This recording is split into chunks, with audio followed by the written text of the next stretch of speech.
You know, I really don't know any other way to start off this video than by saying, yes, I am crazy enough to do this, and I am excited, nervous, heck, I am all the emotions right now. I've enjoyed watching the One Piece anime, but I've been told that the anime and the manga differ in some very interesting aspects of the story.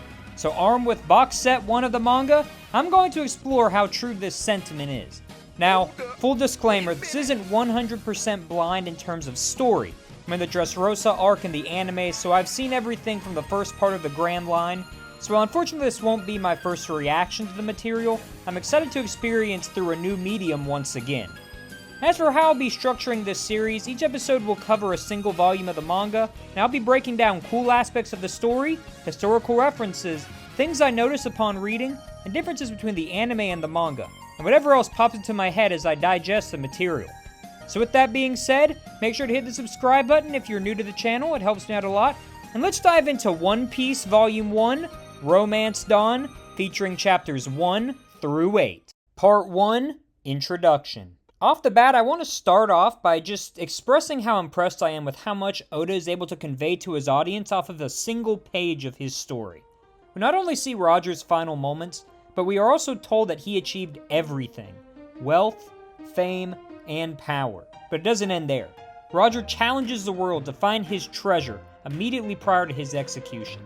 This gives the audience a sense of what the story is going to be about. The basic premise being that we're going to go on an adventure to find Gold Roger's treasure, but the undercurrent being we'll also seek to achieve the same things he achieved: wealth, fame, and power.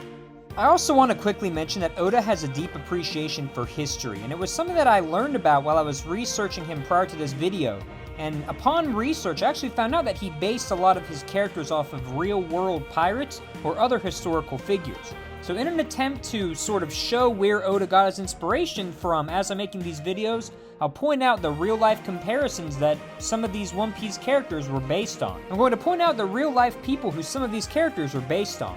Gold Roger himself is likely based on Olivier Lavessiere, a Caribbean pirate who is given the nickname King of the Pirates. There's a lot more about Lavessiere that I'll get into in future episodes, but I want to sort of lay that as a foundation. As we find out more about Gold Roger, we'll make sure to compare the two as time goes on. We then pick up the main story in Windmill Village with a young boy named Monkey D. Luffy, who we watch desperately attempt to gain the respect of Captain Red-Haired Shanks and show Shanks that he is worthy of being a pirate, going so far as to attempt to stab his own eye. This pointed introduction tells us a lot about Luffy, and it actually reminded me of a certain comic book character and how he was introduced. In Amazing Fantasy 15, we are introduced to Peter Parker, with the story labeling him as a different kind of superhero. But we also watch as kids immediately make fun of him, rejecting him and ostracizing him as a social outcast. This immediately gives the audience a reason to relate with the character, and it worked well for Peter Parker, and it works for Luffy as well. This opening chapter also does wonders in laying the foundation of who Luffy will become, specifically through his interaction with Red-Haired Shanks and his crew. This comes in the way of both verbal and non-verbal communication. Ben Beckman telling Luffy that the safety of a pirate crew rests solely on a captain's shoulders. Shanks refusing to fight Higuma the bear after he rejected his gesture of kindness. Shanks protecting Luffy and exclaiming that nobody hurts his friends, to Shanks ultimately sacrificing himself to save Luffy from a sea monster and losing his arm in the process. Now, I haven't mentioned Luffy eating the devil fruit yet, and that's actually for good reason. It's because the undercurrent of everything that has happened so far is setting Luffy up for his own journey. Shanks is seen in the opening part of the story as teasing Luffy, almost bullying him in some regards, and telling him that he'll never become a pirate. But ironically, Shanks gives Luffy the 3 things that he needed to begin his journey as a pirate. First, Shanks shows Luffy how a pirate captain handles themselves. Through the discussion with Beckman and the non-verbals of watching Shanks celebrate with his crew, Luffy sees the attributes that make Shanks a special captain. Secondly, Shanks indirectly gives Luffy the ability to protect himself and his friends through eating the gum-gum fruit, a devil fruit that endowed Luffy with the ability to stretch like rubber, but also prevents him from ever being able to swim again. Finally, Shanks gives Luffy his straw hat, an item Shanks says means a lot to him, and that Luffy can return to him once they meet again. But they'll only meet after Luffy becomes a great pirate. It is important to note that Shanks does this after Luffy exclaims that he will one day become the king of the pirates. I would consider this the most important thing Shanks gives to Luffy, as it serves as a catalyst for Luffy becoming a pirate, something to push Luffy to follow his dreams. As we will see later in the volume and throughout the rest of the series, having a dream and seeing it through is a trait that Luffy holds in his core, and is something that he values in others, a trait that he directly found value in thanks to Shanks. It is fitting that as 10 years pass, we see Luffy starting his pirate journey, with the straw hat sitting atop his head, defeating the beast that Shanks saved him from, using the very power he got from the fruit brought by Shanks. Absolutely masterful storytelling here, and it's a strong start to what will undoubtedly be a long journey ahead.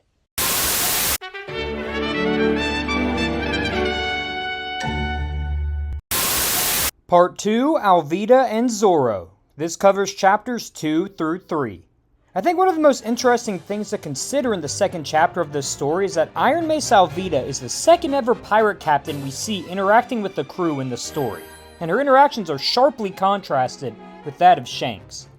While Shanks had a strong bond with his crew that we could see through them partying and looking out for one another, Alvida leads with fear, keeping her crew in line with the threat of using her iron mace on them, and demanding that they repeatedly tell her how she is the fairest in all of the seas. Shanks would lead with love, while Alvida would lead with fear. Discrepancy that Luffy notices very quickly, and acts accordingly. Before we get there though, I do want to point out one historical fact and one thing I noticed in comparison to the anime. Alvida is supposedly based on the pirate Awilda. Scholars are unsure if Awilda actually existed or if she is merely a legend, but her status as a female pirate captain is shared with Alvida. Secondly, I found it interesting that the anime takes place entirely on Alvida's ship, while the manga occurs on an unknown island and has some parts of the story take place on her ship. Not a totally major change between the two, but an interesting thing that I noticed nonetheless and wanted to share with you all. Okay, back to the story. The major story points for Luffy in these two chapters are his interactions with two specific characters. The first of these being the timid Koby. For our purposes, Koby is the exact opposite of Luffy. He is timid, afraid to stand up for himself, afraid to share his feelings, wants, desires with others, and projects his insecurity upon others as well. This is seen when Koby stands absolutely in shock over the fact that Luffy wants to become the legendary king of the pirates and find the treasure, One Piece. Title drop. He said it! Luffy does not bat an eye at this, however, and this inspires Koby to share his dream with Luffy, that he wants to join the Navy. Despite pirates and the Navy being enemies, Luffy doesn't laugh at this idea, and he decides to help Koby by defeating Alvida and sails away with him. All because Koby has a dream. And despite the fact that this dream is in direct contrast to Luffy's, it doesn't matter.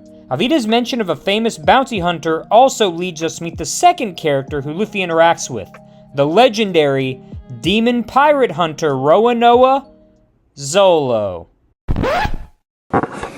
What? Bro, what are you talking about, man? Yeah, you heard me right. Let me explain. So when I first read the manga, I was incredibly confused as to why the man who I have come to know as Rowanoa Zoro is suddenly known as Rowanoa Zolo.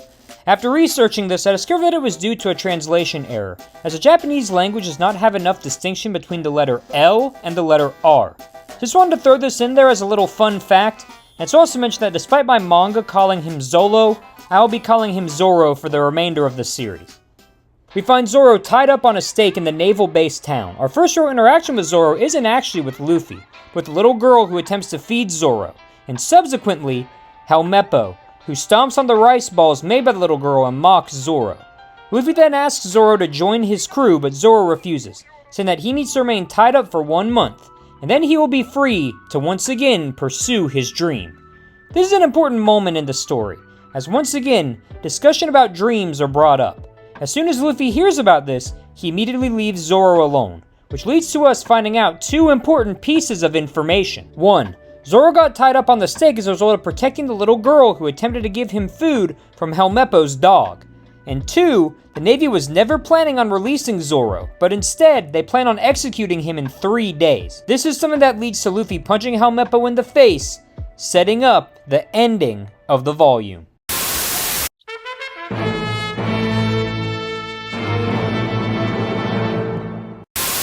Part 3, Axan Morgan. This will cover chapters 4 through 8. Luffy punching Helmeppo sets the remainder of Volume 1 into motion, with Luffy going to once again try to recruit Zoro, leading him into direct conflict with the naval captain, Axan Morgan. I think it is interesting that the very first Navy captain we see is shown to be directing his men to erect a statue in his honor. This egotistical showing not only gives us our first look at power dynamics, which will certainly arise more in the future, but also shows us that Kobe's dream to join the Navy based on the belief that they are just and prevent evil in the world might be a belief that will be found to be mere fiction and not consistent with reality. I also find the fact that Kobe was shot in the manga but not the anime to be raw. Poor Kobe. This is also where we learn a lot about Zoro, both from the present and from his past. In the present, we learn that Zoro has adopted the Santoryu sword style, which utilizes 3 swords, and we also find out about his dream, to become the world's greatest swordsman. And this is where we learn about what happened in his past that led to him gaining this dream. His story with Kuina, to whom he has lost over 2,000 fights, is inspiring and says a lot about Zoro's character. Zoro refuses to let Kuina make excuses for why she will not achieve her dream of becoming the world's greatest swordsman.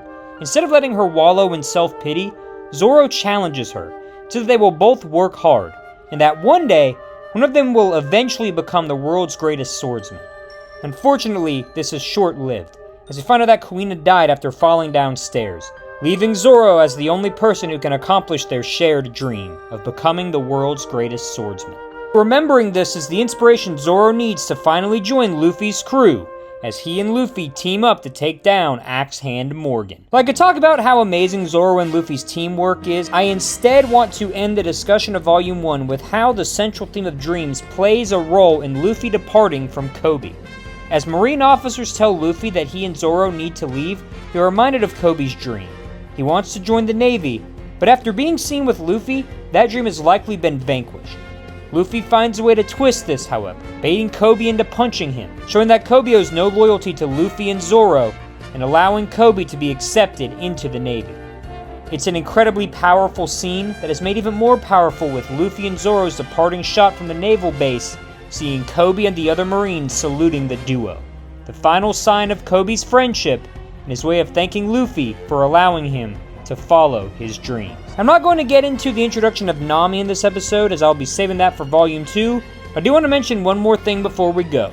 While researching Zoro, I found out that once again, Oda based him off of a real-life pirate. The pirate in question being Francois Ilianis, and as per usual, sorry for butchering the name. But it's important to note that he was a French pirate, and in paintings he was always depicted with sword in hand. Unfortunately, not having 3, but I digress. Anyways, that does it for this video. Depending on how the first few episodes go, I may decide to combine multiple volumes into a single episode, but we'll see how things go moving forward. Regardless, make sure to hit the subscribe button to be notified of future uploads, join the Discord down below, comment on what your favorite part of Volume 1 was, and as always, make sure to have a fantastic day.